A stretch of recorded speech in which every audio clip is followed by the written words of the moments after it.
میں بات عرض کر رہا ہوں کہ جب بندے کا دل میلا کچیلا ہو جائے تو پھر دل کو پاک صاف کرنے کے چند طریقے ہیں. ان طریقوں میں سے چونکہ وقت کے دامن میں وسعت اتنی ہے کہ میں ایک عرض کر کے اپنی بات کو ختم کرنے جا رہا ہوں. سرکار دو عالم شفیع معظم صلی اللہ علیہ وسلم نے فرمایا کہ بندے کا جب دل میلا کچیلا گناہوں کی وجہ سے گندا ہو جائے، زنگ آلود ہو جائے، تو پھر اس کو صاف کرنے کے طریقوں میں سے ایک طریقہ یہ ہے کہ بندہ قرآن کی تلاوت کرنا شروع کر دے. آج ہمیں افسوس اس بات پر ہے کہ قلندر لاہوری علامہ اقبال نے کیا کہا تھا، وہ معزز تھے زمانے میں مسلمان ہو کر، ہم خار ہوئے تارک قرآن ہو کر. ہمیں یہ ذلت و یہ رسوائیاں ہمارا سبب کیسے ہیں، ان کا سامنا ہمیں کیوں کرنا پڑ رہا ہے کہ ہم نے قرآن سے اپنا وہ جو رشتہ تھا وہ ہم نے توڑ دیا ہے. جو قرآن سے ہمارا تعلق ہونا چاہیے تھا اس سے ہم نے منہ موڑ لیا ہے.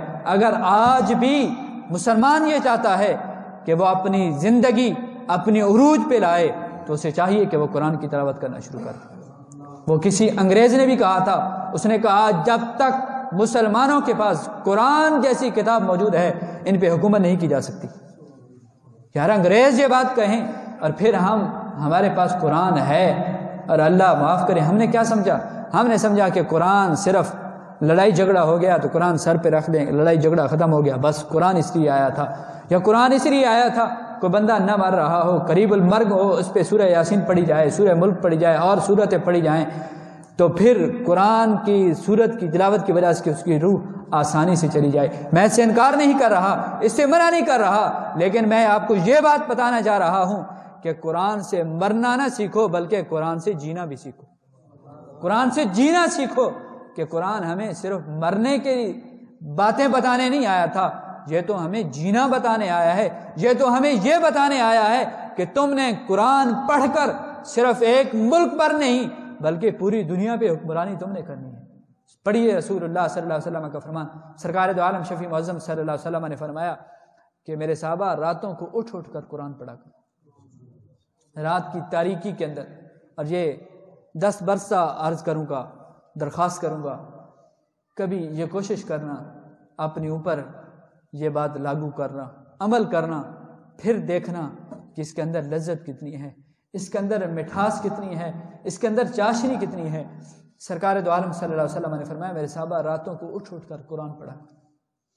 جب رات گھر والے سو رہے ہو تم رات کو اٹھو، وضو کرو، وضو کر کے مصلی بچھاؤ، مصلی پہ بیٹھ کر رب کے قرآن کی تلاوت کرو.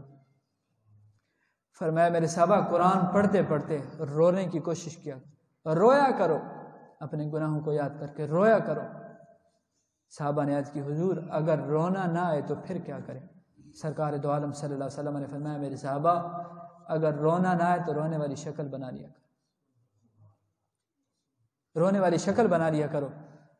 یہی روایت جب حضور داتا علی حجویری رضی اللہ تعالیٰ عنہ لاہور کے تاجدار بادشاہ یہ روایت بیان کر رہے تھے تو کسی صاحب نے آ کے اٹھ کے عرض کی حضور اگر بندے کو رونا نہ آئے، رونے والی شکل بھی نہ بنا سکے تو پھر کیا کرے؟